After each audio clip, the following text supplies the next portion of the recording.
Mini episode 839 of the FDH Lounge is brought to you by Sportsology, delivering unconventional columns and webcasts about sports, TV, music, movies, and more. Follow them on the web at sportsology.com. The FDH Lounge. You want to schedule your life around it. A long time ago, on a gloomy, wet Cleveland spring night, two men stand alone amidst the late-night drizzle. Their voices echo across the vacant station parking lot as they debate the merits of the great American radio show that have been missing for far too long. On that night, an idea was born. That idea became the FDH Lounge.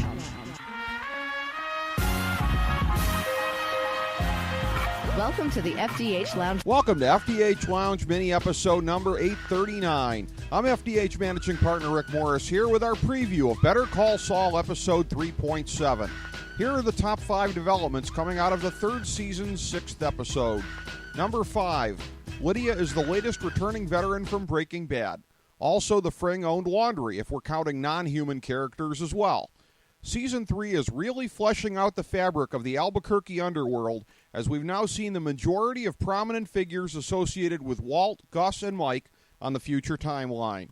It would sure be great to get Skinny Pete, Badger, Hank, and Gomi in there this season as well. Number 4, how will Mike's newest construction project play into his criminal moonlighting? Given how previous handyman jobs and playtimes with his granddaughter have tied into his lucrative side work, it seems certain that the idea initiated by his daughter-in-law will tie into something more lucrative and sinister. Number 3, whatever Chuck's new plan is, he's on his own. For the first time ever, Jimmy refused to ride to his big brother's rescue when his former sister-in-law approached him. Howard paid Chuck a visit to try to talk him off the ledge, but his support at this point isn't going to be very tangible. No, Chuck's going to have to find his own will to live, and it apparently has to do with pushing through his quote-unquote disease and somehow incorporating his doctor into the plan. The end game, surely, is the comeuppance that he feels that Jimmy escaped by losing his law license for only a year. Much like when Chuck undermined Jimmy right under his nose in Season 1, and for the time leading up to then, Jimmy won't see it coming because he thinks that he's put all of Chuck's issues squarely behind him once and for all. Number 2, Nacho may become Gus's next tool against Hector, wittingly or unwittingly. As was the case with Tuco, one of the Salamancas has brought danger close to Nacho, in this case Hector attempting to commandeer his father's legitimate business for drug smuggling. Nacho's willingness to conceal one of the pills that the old man dropped indicates that, on at least a subconscious level, he's considering trying to sideline Hector in some similar fashion. It's been long assumed that Gus had something to do with causing Hector's stroke, but given that they're both working for the cartel, it would have to be in a very delicate fashion.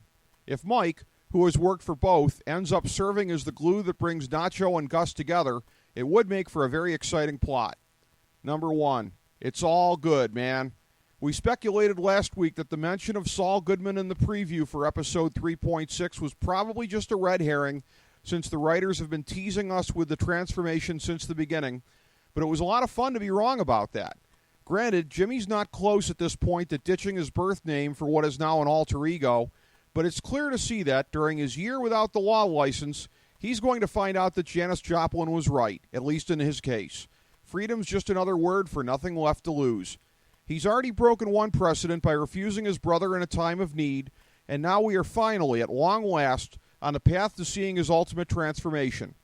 Right now, the smart money would have to say that he has practiced his last case as Jimmy McGill. Kim seems intrigued right now, but she's always been troubled by the outer edges of her boyfriend's id. This is going to be probably a frightening and frustrating journey for her, but an exhilarating one for the viewers. It's finally underway, and we can't wait to see what this means for the rest of the season and beyond.